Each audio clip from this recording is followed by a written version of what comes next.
Esselamu Aleyküm değerli öğrencilerim. Şimdi devam ederim sizinle çevresel sinir sistemini tamamlamak için. Biz söyledik, geden deriz ki sinir sistemi iki bölümden oluşur. Merkezi ve çevresel. Merkezide gördük ki iki bölümden oluşup beyin ve omuriliği. Beyinde gördük 4 bölümden oluşup ve omuriliğini de açıkladık. Şimdi burada omuriliğe bir ortaktı. Çevresel sinir sistemiyle merkezi sinir sistemini birbirine bağlar iki tür sinir aracıyla. Duyu ve harekatlı. Özellikle duyu harekatlı ve dedik iki kök var. O köklere duyu ona bağlanır ve harekatlı arka köke duyu sinirler bağlanır. Ön köke harekat sinirleri bağlanır. Şimdi çevresel sinir sistemi iki kısımdan oluşur. Duyu kısmı ve harekat kısmı. Duyu kısmı adından bellidir. Duyu sinirlerinden oluşur. Duyu alıcıları ve ara nöronlardan oluşur. Yani mesela bizim vücudumuzun bir bölgesinde, deride duyu alıcı var. Bu deri. Duyu alıcı var. Burada duyu alıcı ne demektir? Bir toplum sinir hücreleridir. Dış etkilere etkilenir. Değişiklikler içte ve dışta, vücut içinde, vücut dışında oluşan etkilere etkilenir. Mesela midemiz boş oldu, besin kalmadı midede. Hemen bu alıcılar etkilenir. Mesela dışarı sıcaktı, soğuktur. Veya mesela dırdı veya düzdü, lüstü. Bu duyu alıcıları oradan alır. Ne yapar? Duyu alıcılar gelir duyu siniriyle. Bu duyu alıcıları burada. Duyu alıcılar. Duyu alıcılar onda bir etki potansiyeli oluşur. Yani sinir akımı oluşur. Nereye gönderir? Duyu sinirine. Bu duyu siniri de duyu siniri. Duyu siniri ne yapar? Gelir hemen omuriliğin arka köküyle bağlanır. Arka kök. Arka kök ne yapar? Burada bir sinir akımını getirir omuriliğine. Omuriliği nereye aparır? Beyne taşır. Beyne taşır, özel merkezlerine taşır. Bu neydi? Duyu kısmıydı. Kim bunlar birbirine bağlar? Ara nöronlar. Ara nöronlar omuriliğin içinde bulunur ve ne yapar? Bunları birbirine bağlar. Şimdi buna cevap vermek için nasıl cevap verilir? Harekat kısmıyla göre. Harekat kısmı. Harekat kısmı iki türden oluşur. Gövdesel sistem ve özellik sistem. Bunu açıklamadan önce bakarız nasıl bu harekat vücudu harekatlandırır. Şimdi bu gelmedi bu duyu, hemen beyin ona cevap verir. Cevap verir ne aracıyla? Başka yön aracıyla. Ne? Harekat siniri aracıyla. Harekat siniri de ön kökten çıkar. Ön kök. Ön kökten çıkar harekat siniri. Harekat siniri. Bura nereye gelir? Ama kasa gelir veya bezlere.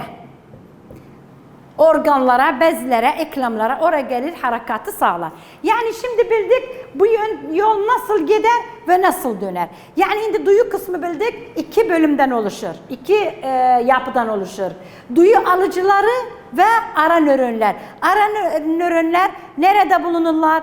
Omurilik içinde bulunurlar. Akımları bu hücreden bu hücreye taşırlar. Bu nörondan bu nörona. O nedenle ara nöron denilmiş. Bu nöronla bu nöron arasındadır. Bu nöronla o nöron arasında, yani sinir hücreler arasında. Bundan alır ona verir. Şimdi harekat kısmına gelirsek. Beyne ulaştı. Beyne ulaştı. Beyin bunlara cevap verir. Yanıt verir. Ne aracıyla söylediğimiz gibi bu harekat sinirler aracıyla harekat sinirleri gider yan bezlere, yan kaslara veya eklemlere, göze, dile, buna karşı vücudumuz harekat yapar. Harekat bölümü kısmı iki bölümden oluşur. Birine diğerler gövdesel sistem, İkisine diyorlar özerk sinir sistemi. Gövdesel sinir sistemine bakarsak, istemli kasların harekatından sorumludur. Yani istemli kaslara sinir akımlarını aparır. Yani bu, affedersin, istemli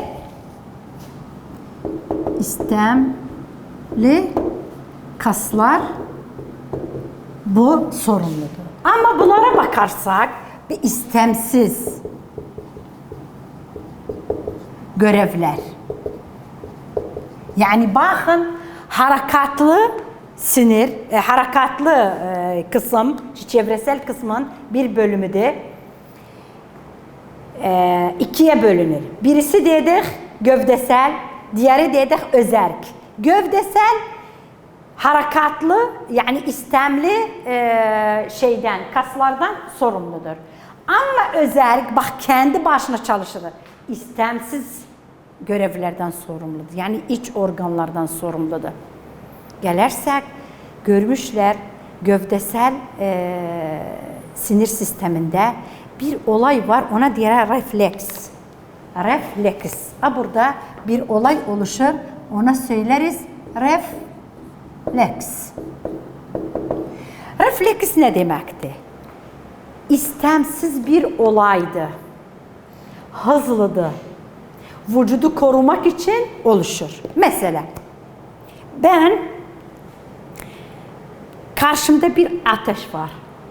Elimi uzattım ateşe, sizinle konuşurum. Elim ateşe yakın olduğu hissettim ıslığa, hemen bunu çektim. Veya burada ben bu tabloya dokunuram. Burada bir iğne var, ben bilmiyorum. Hemen iğne elime girdi. Hemen çektim. Buna diyorlar refleks. Refleks ne demekti?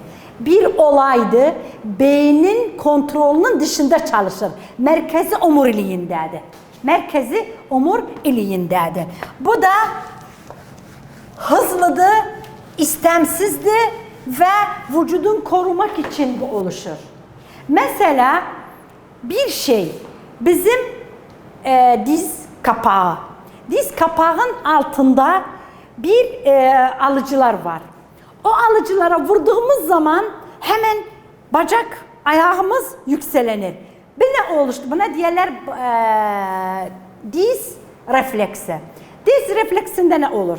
Biz biliriz, uyluk kemiği önünde 4 başlı kas var. Arkasında da kas var. Biz diz kapağına vurduğumuz zaman orada alıcılar ne oldu? Duyu siniri uyarıldı. Hemen bu gider nereye? Omuriliğine. Omuriliği buna bakar. Buna bakar, bu beyine ihtiyacı yoktur yanıt vermek için. Hemen kasılmadı. Hemen iki yöntemle, iki harekat siniriyle cevap verir, yanıt verir. Birisi şeye verir, uyluk önündeki 4 başlı kasa verir, o kasılır. İkincisi baskılayıcı duyu hareket denir. O da ne eder? Uyluğun arkasında bulunan kasa gider, hemen onu gevşettirir. Yani ön kısım kasılır, arka gevşer, ayak hızlı kalkar. Ama buna ne diyorlar? Buna diyorlar refleks, diz refleksi. Refleks özellikle ne olur? Mesela dedik, duyu alıcıları koyduk deride. Duyu, bu deri. İçinde ne var? Duyu alıcı. Bu uyarıldı. Bu da omuriliğiydi. Bu arka kök, bu da ön kök. Burada ne olur? Burada bu duyu alıcılar uyarıldı. Uyarıldığında hemen duyu siniri bu akımları getirdi omuriliğine. Omuriliği buna bakar. Bu sadece kısılmadı. Düşünme istemiyor. Hemen buna yanıt verir. Nasıl? Ön kök aracıyla ne yapar? Hareket siniri aracıyla nereye gönderir? Kaslara. Kas. O kas kasılır, harekat yapılır. Yani refleks istemsiz bir olaydı. Merkezi omuriliği içindedir. Beynin dışında çalışır. Bu da vücudu korumak için oluşur.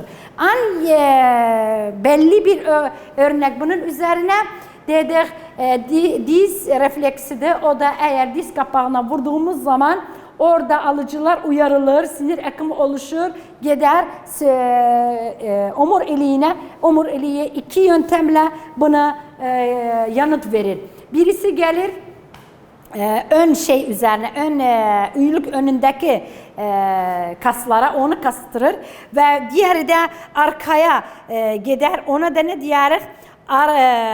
Baskılayıcı ara nöron aracıyla gelir, uyluğun arkasındakini gevşettirir. Bu şekilde bacak ayağımız yükselenir. Yani bakın, bu düşünme istemiyor. Mesela ben elimi ateşten çekme zamanı veya bir iğneden çekme zamanı hemen hızlı bir olaydı. Ama bakın, ben istirem, her ikisi deridedir alıcılar. Ben istirem yazım. Bakın, ne fark var refleksten refleks olmayan.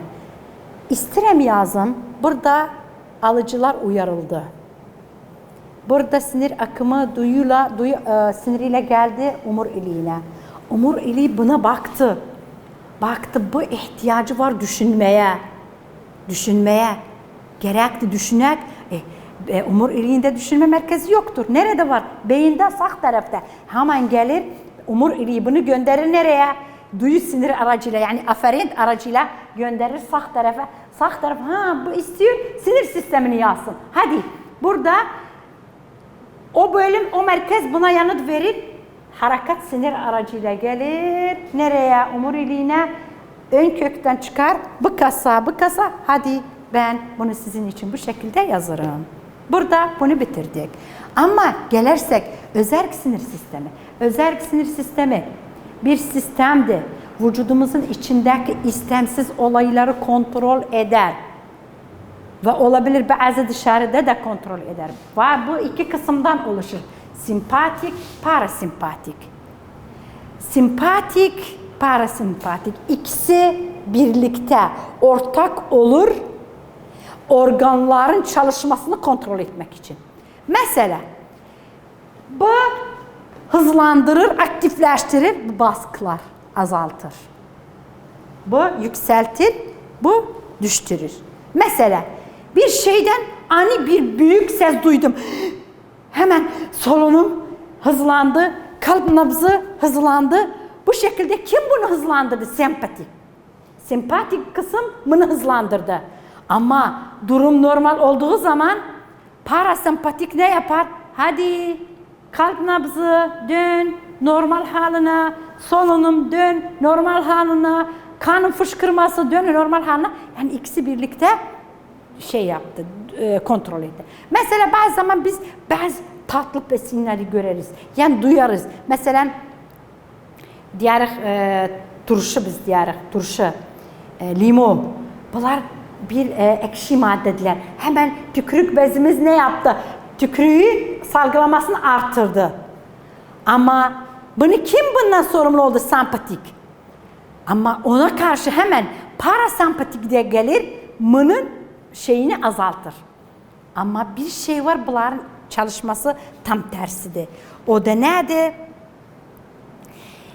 İnce bağırsağın salgılamasını sempatik azaltır, parasempatik yükseltir. Yani tüm bölgeleri parasempatik kontrol eden de aktifleştirir. Ama parasempatik azaltır, baskılar. Hariç kim? İnce bağırsak salgılaması parasempatik azaltır, yükselendirir, sempatik azaltır. Aynı göz bebeğimiz genişlenir ve darlaşır. Burada sempatik genişlemesine neden olur, parasempatik bunun azalmasına, darlaşmasına neden olur. Bu kadar burada sinir sistemini bitirdik. Şimdi geliriz başka konuya. O da 4-3 duyu organları. Bakarız duyu organları nasıl çalışır ve ne yapar sinir sistemine. Bir bunları hepsini alırız. Sizin için açıklarım inşallah.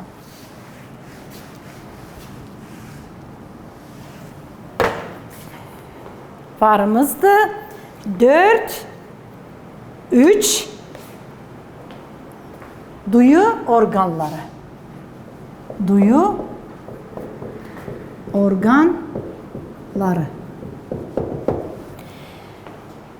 Duyu organları biz ta ki bir çevrede, bir ortamda uygun şekilde yaşayak, gerekti bizim iç organlarımız dışarıyla bir ilişkisi olsun. Bu ilişkini kim yapar? Duyu organları. Duyu organları diş etkiler veya aynı içimizde duyu organları vücudun yüzeyinde ve organların içinde tüm organlarda bulunur. Ne yapar? Ta ki insanın bir ortamda yaşamasını kolaylaştırsın. Mesela şimdi bir gün çok sıcaktı. Ben ne yaparım? Odanı savuturum. Aynı zamanda kalın girişleri soyarım. Ondan başka mesela bir gün ben susuzum. İçteki duyu organları beni uyarır, sen susuzsan. Hemen su içerim. Veya bir ağrı buramda bulunur, bir ağrı burada bulunur. Bu duyu organları sinir sistemini uyarır. Hadi bunun burasında bir eksiklik bulunur. Yani duyu organları yardımcı olurlar ta ki biz faktörler, iç ve dış etkileri tanıyak ve onlara yanıt verek. Görmüşler ki bizim vücudumuzda birkaç duyu alıcılarımız var. Mekanik, kimyasal, ışın, ısı ve ağrı ve basınç alıcıları. Varımızda alıcılar 1 mekanik, 2 kimyasal, 3 ışın, 4 ısı, 5 güç. Bunlar hepsi alıcı. Bu alıcılar vücudumuzun farklı bölgelerine yayılmışlar ve burada güç veya diğer ağrı, affedersiniz, burada ağrıyı unuttum. Güç veya ağrı, acı veya basınç hepsi aynıydı. Burada bunlar bizim vücudumuzun farklı bölümlerinde yayılmışlar. Bunlar aracıyla biz tüm etkilere etkilenir. Isı, soğuk, acı, mesela ışın, karanlık, bu kötüdür, bu iyidir. Bunlar aracıyla biz hepsine his ederiz. Burada bunlar nasıl çalışırlar? Bakarız bunların çalışması ne şekilde olur? Bunların çalışması ilk önceden faktör, dış faktör veya iç faktör kim onu alır? Duyu alıcılar. Duyu alıcılar onları aldı. Sinir akımı oluşur. Akımı oluştu. Nerede? Sinir düğüsünde. Duyu sinirinde. O kadar konuştum. Hepsini bulaştım. Duyu siniri. Duyu siniri nereye gider? Omurilik. Eğer omurilik bakarsa bu düşünmeye ihtiyacı yoktur. Hemen yanıt verir. Ama ihtiyacı varsa bunu nereye? Beyine. Beyinde özel merkez. Bu yanıt verir. Yanıt verir ne aracıyla? Hareket sinir aracıyla verir. Nereye gider? Omurilik.